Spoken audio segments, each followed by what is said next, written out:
Hello, everybody. Phil Wightman, Laketec Communications.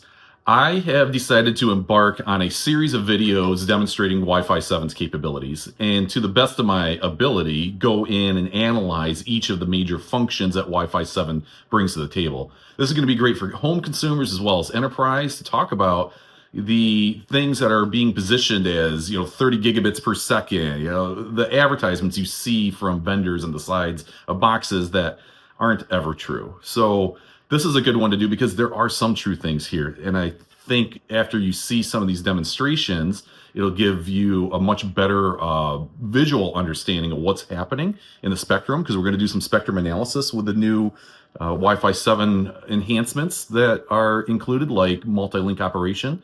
We'll dive into some of the 4096 QAM things. We'll get into packet captures. We'll get into the analysis of cards, which I have picked up 4 of the first Wi-Fi 7 cards on the market. We've got Intel, Broadcom, MediaTek, and Apple. So we're going to show how each of those are actually unique in how they do MLO on the network and how they are capable of 4096 QAM or not. So we'll look at what the Wi-Fi Alliance says they're capable of, as well as what the vendor says they're capable of, and actually look at things in real time. We are going to do some packet analysis because I think it's important to understand, what 802.11be does to onboard for the clients to onboard onto the wireless infrastructure. But yeah, I think this should be a fun set of videos. So sit back, relax, and enjoy. So reviewing the lab, up front and center here, we have our Aruba AP-755 Wi-Fi 7 AP tri-band, obviously capable of MLO and all the other Wi-Fi 7 features. Up here on the left, we have a Wi-Fi 6E AP that I'm going to use to introduce co-channel interference over on 6 gigahertz to demonstrate our spectrum puncturing. Here we have an Ekahau Sidekick 1. This is a dual band, so 2.4 and 5 gigahertz capable, or not capable, it just does spectrum analysis, and the PC there to control it. And the 4 cards we're going to be analyzing, which are the Qualcomm, the Intel, and the MediaTek, as well as the iPhone that I'm recording this video on. And over here to the right, we have a tri-band Ekahau Sidekick 2, so we can get 6 gigahertz spectrum analysis. And the PC that we have here, this is a Intel 12th Gen running Windows 24H2. And that's important because the Intel BE card is said not to work with AMD instruction sets, as well as the 24H2 is necessary to do MLO operations with Wi-Fi 7. And lastly, off to the side here, we have another Sidekick 1 for dual band operation. So we can look at all 3 bands simultaneously, so 2.4, 5 gigahertz, and 6 gigahertz as we go through this analysis.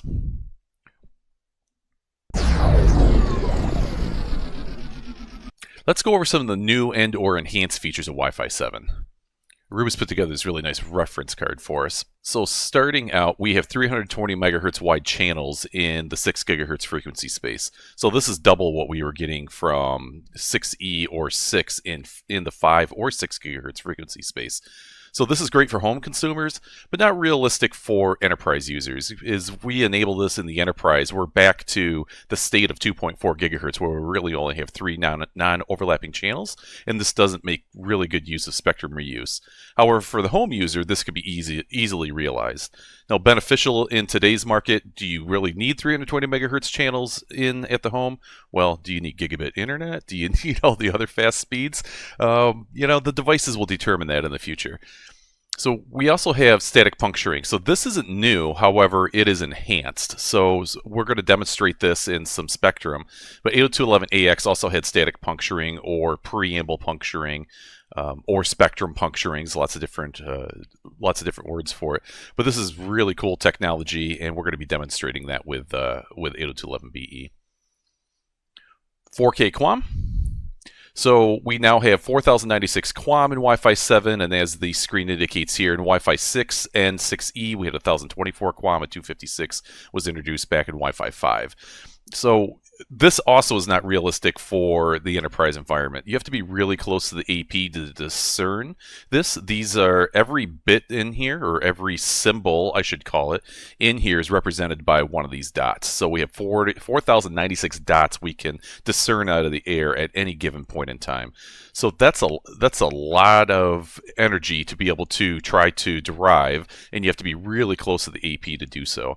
So most clients, especially in enterprise environment, are gonna dynamic rate shift back to 1024 QAM, or possibly even back to 256 QAM. So realistic for a home user where you might have an AP that's right next to you, but not realistic for an enterprise environment. And again, for a home user, do we see any advantages of 4096? Yeah, you're going to get faster speeds, but if you're talking to things across the internet, you're still going to be bandwidth throttled by the internet. So in the future with client devices, maybe we're going to see some augmented reality that's happening inside the home between two different devices. Potentially, this in combination with the 320 megahertz wide channels, you're going to be blazing. So MLO, or multi-link operation. So this is the big one that I'm going to be demonstrating with Wi-Fi 7. So in Wi-Fi 6, a client could only associate to one band at a time, either 5 gigahertz or 2.4 gigahertz. There was some technology out there that was allowing simultaneous band connection, but you had individual IP addresses. You had to have a server on the back end stitch that data back together. It wasn't really, I don't even know if it really hit the market. With Wi-Fi 7, we can associate the three bands simultaneously as part of the specification. So I could be on 6 and 5, 5 and 2, 4, or all three bands simultaneously with either, simultaneous throughput where I'm actually sending data across all three of those bands, or I could shift over to one of those other bands in times of congestion. We're going to demonstrate that as part of this video series. So as I mentioned earlier, targeted use cases for Wi-Fi 7. In a home environment, you may be able to realize the benefits, again, of that 4K, that 320 megahertz wide channel, and of course the spectrum puncturing if there's any interference, where maybe we're sending data to an 8K display, or we have AR, VR within the home. Gaming, most gaming is going to happen, across the internet. I suppose if you have a LAN party that requires some mass throughput, we could take advantage of it there. But for the enterprise, really the big use case here is the multi-link operation. Enterprises will absolutely see a benefit from the spectrum puncturing that we saw earlier, as well as the aggregated frequency allocation here, or aggregated connection to multiple frequency bands.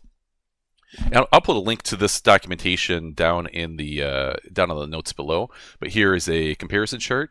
I think the one thing I want to point out here is that it says maximum client data rate, 36 gigabits per second. This really isn't realistic. This is saying we're connecting at 320 megahertz wide channels. We're connecting at 4 QAM. Our coding rate is the highest possible. We're taking advantage of connecting to all three bands at the same time with simultaneous throughput on, very likely this is with 8 radios. There's going to be no client devices on the market with 8 radios. I think it'd be cool just to look at, to see, just like NASCAR, or Top Fuel Dragster has really fast cars, but in the real world, it's just not going to happen. Most devices on the market are going to be 2 spatial streams, because they're usually going to be in phones or things that operate with batteries. And the more radios we have, the more energy that takes, and it does not help with battery life. So those are some of the things. Maybe in a future video I might do like a little speed test to see how fast can we get, just for the fun of it. But in the enterprise, this isn't happening. Even in the consumer market, this is not happening either, no matter what the side of the box says. Another very useful resource I've found is this guide released by Intel. You'll see the link as well as the Aruba link down in the description below. But this really does do a good overview of the features compared even with between Wi-Fi 6E and Wi-Fi 7. It was written before this standard was approved, but the facts in here are all true. What I want to look into specifically here is the testing we're doing today, which is the multi-link operation. So, some reasons why we do this, but what I want to point out is the fact that we have multiple capabilities depending what the client adapter itself is capable of doing. So if we look at the methods here, we have listed out here. What is that? 5 different methods. So we have MLSR, so multi-link single radio, enhanced multi-link single radio, NSTR, so STR is a simultaneous transmit and receive, so non-ability to do that, but we have multi-link radio. Then we have simultaneous transmit and receive with multi-link multi-radio, and then enhanced multi-link multi-radio. So we're going to see the clients that I'm testing, actually it's going to hit quite a few of these depending on the client capabilities, which I think is cool. So this is a good chart to refer to here. I am going to talk about these as we get into each one of the cards.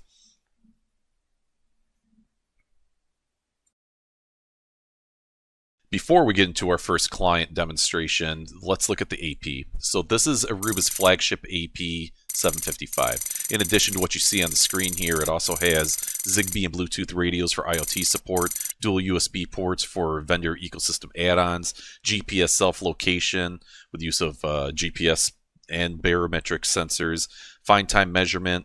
The list goes on and on. One of the things that you see on the screen here is it does say that it does peak 28.8 gigabits per second throughput. That's totally unrealistic, and that's one of the things that we're going to talk about when we get to the QAM testing. But typically, if we have all 3 bands with simultaneous transfer, we might see up to 10 gigs across all 3 bands. So the dual 10 gig interfaces is really more for redundancy than it is for throughput. Reviewing the Wi-Fi Alliance certification. So it is certified for Wi-Fi 7. It is a 4x4 across all 3 bands, running AOS 10. 6 gigahertz supports at 320 megahertz wide operations. And looking at the MLO features specifically here, load balancing in MLO.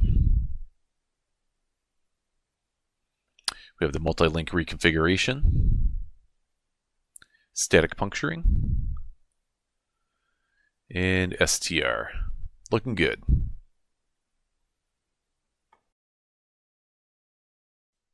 The first card we're going to review is the Qualcomm NCM865. The manufacturer states that this is fully capable of all the latest Wi-Fi 7 features.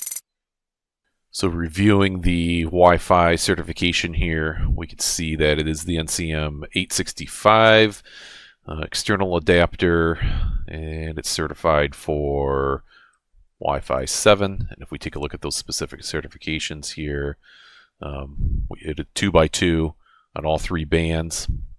I am using a little bit newer driver than this. And here's all of the different features that have been certified for Wi-Fi 7. So in today's demonstration, we're going to be looking at multi-link operation.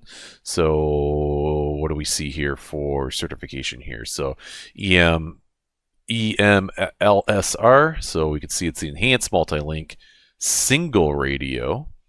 Interestingly enough, I do believe, and maybe it's because of my newer driver version, we are doing multi-radio. We do load balancing in MLO. We are capable of static puncturing, i.e. the spectrum puncturing or preamble puncturing. And lastly here, we do have the simultaneous transmit and receive functionality. Okay, we now have the Qualcomm adapter installed physically in the computer and associated to the WLAN, the Network Buzz PSKey WPA3. So what we see here is it's actually showing us 2 separate adapters, a primary and a secondary. Not too sure exactly why it shows it this way, especially due to the fact that the top primary adapter shows the 2 bands it's connected on. It's connected on channel 6 on 2.4 and channel 181 on 6 gigahertz.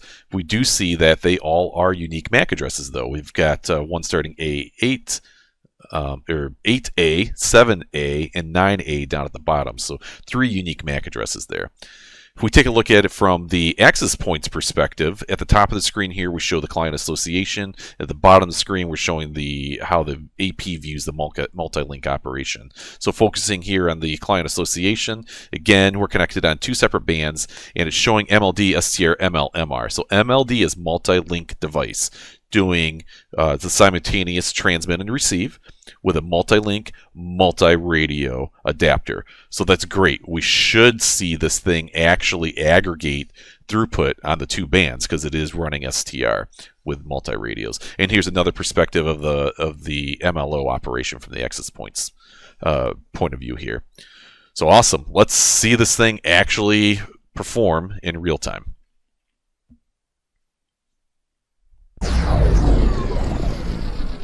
Okay, the moment we've all been waiting for, the spectrum analysis. So I've got 2.4 on the left-hand side of the screen and 6 gigahertz on the right. I'm going to start another iPerf to drive some bandwidth. And there we are. We are eating up 160 megahertz wide on the 6 gigahertz side on the right, and the full 20 megahertz wide channel on the left. So the STR is doing its thing. It's doing simultaneously transmit and receive on multi-radios. So super duper awesome. That was cool. So there's MLO in one of its operational modes. So looking at spectrum puncturing, static puncturing, preamble puncturing, with Wi-Fi 6 and 6E, a client could only be assigned to a single RU at any given time. So different clients are assigned different RUs. So preamble puncturing does not work unless multiple clients are on a channel. So in short, we can't use spectrum puncturing for single user frames. With Wi-Fi 7, a single client can be assigned multiple RUs. Now when interference occurs, that client can continue to use the RUs on either side of the interference. In short, we can use spectrum puncturing for single user frames. So hence the multi-RU puncturing is the enhancement to spectrum puncturing of the Wi-Fi 7. So why do we call it preamble puncturing? So preambles are sent on every 20 megahertz block of a wide channel. So when we sense interference or an incumbent on one of those 20 megahertz wide channels, a preamble simply is not sent. And that's what allows a client that's assigned multiple RUs to be able to steer around both sides of that interference. So let's take a look. All right, let's see the spectrum puncturing live in action. Like before, we have 2.4 gigahertz on the left, and on the right is 6 gigahertz. And we now have a new player on channel 165 and a 20 megahertz wide channel, creating co-channel interference. So let's get a bandwidth test started for our MLO client. Okay, here we go. And now let's get a bandwidth test started on our 20 megahertz wide channel. Okay, we can see the energy on the channel there. So now as we analyze it, we can see that the Qualcomm card has shifted its 6 gigahertz utilization to a single 20 megahertz wide channel. So we do and see the multi-RU capabilities of the spectrum puncturing of Wi-Fi 7 working. Very cool. However, I would expect to see it using a little bit more of that bandwidth than the 20 megahertz wide. So that's interesting. Why is that? Well, I guess we need to do a little bit more research, but indeed, that's still pretty impressive. So as we see the 20 megahertz client die off, the MLO client has now started using all that energy over on 6 gigahertz, in addition to the 2.4, which didn't fade. So pretty cool.